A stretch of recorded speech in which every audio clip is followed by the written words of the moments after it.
everyone, so we're back for round 2. This time we are going to try and graph some equations using general form. So in case you haven't seen that, general form of a linear equation looks like ax plus by, and that's equal to some constant. So these things, I personally don't use them as often as the y-intercept form, which was this other one that we were using last lesson. Alright, so y-intercept form is y equal to mx plus c. Alright, different people will like different ones more, so we're going to learn how to use both. My personal preference is the y-intercept form. Alright, so I'm going to get rid of the y-intercept form, but the main thing I want you to see here is that both of our unknowns are on the same side here, whereas we have one unknown, our y, and our x on the other side. Okay, so in this little video, we're going to be talking about the general form and how to graph from there. So I think the best way to solve these, or to graph from them, is to show you through some examples. Alright, so the first thing we're going to do is we're going to write down an example. Alright, so we've got 3x plus 2y is equal to 6. Now the idea of general form is we want to be able to, find our y-intercept and our x-intercept. If we can find where both of those are, then on our graph we'd be able to plot 2 points. Alright, 2 coordinates. So put this down, we've got 1, 2, 3, 1, 2, 3. Alright, so if I have a y-intercept, that is when x is equal to 0. So if x is equal to 0, I can substitute this 0 into this x value. So that means I have 3 times by 0 plus 2 lots of y is equal to 6. Because the idea is that when x is equal to 0, we want to know what value it is on the y-axis. So x equal to 0 is somewhere along this line.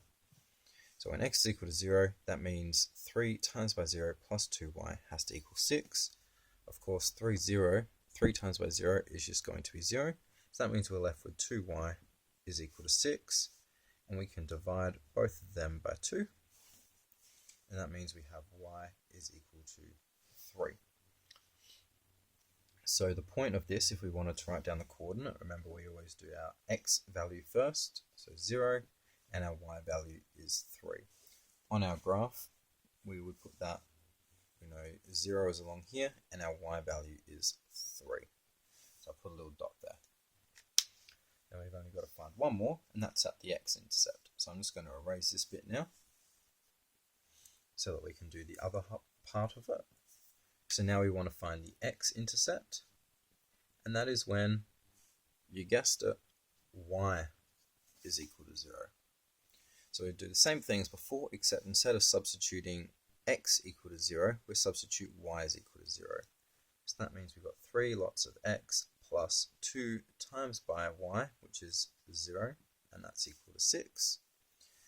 So 2 times 0 is 0, 3x is equal to 6. We can divide by 3 on both of these, and then x is equal to 6 divided by 3, which is 2. So if we wanted to write down the coordinate, our x value is 2, while our y value is 0. So on our graph, we go along our x, we find 2, and y equal to 0. And then we draw a line between them. You use a ruler. Alright, we'll do one more, and then let you practice some.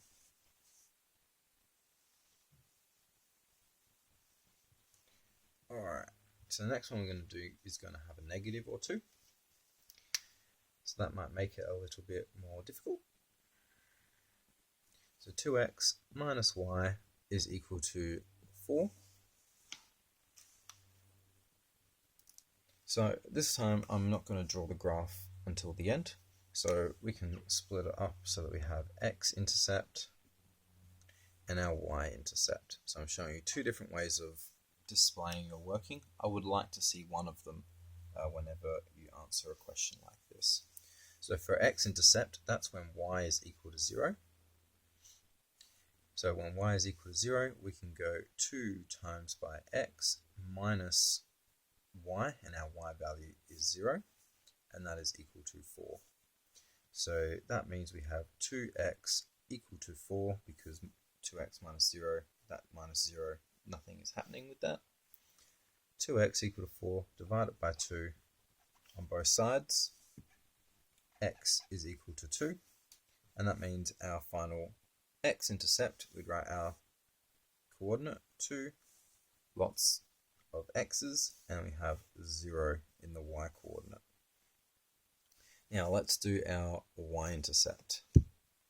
So our y-intercept here is when x is equal to 0. So we have 2 lots of 0, because our x value is 0, minus our y, which is equal to 4. So 2 times by 0 is 0, minus y is equal to positive 4. Now, with this negative, this is like writing negative 1 lots of y. So that means we can now divide both sides by negative 1. Alright, because remember, if we have negative y, it's the same thing as saying I have negative 1 lots of y. So divide by negative 1 on both of them, we get y is equal to negative 4. So that means our final y-intercept, our coordinate is going to be x is 0 and y is equal to negative 4.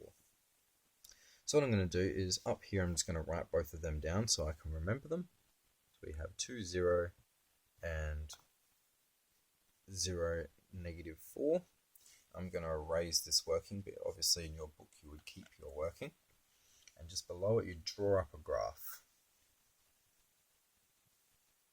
Alright, so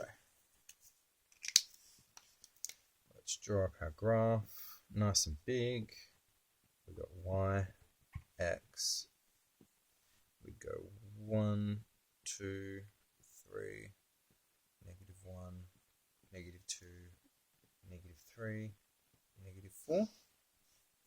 And we'd also do some positives. Alright, we should be going in every direction. So if you want full marks on a graphing question, make sure you're labeling your graph really well. So our first one is 2, 0, so that is this coordinate.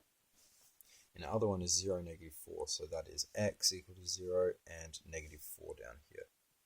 And then we just put a line between them. Alright, now it's your turn to have a go at some of these.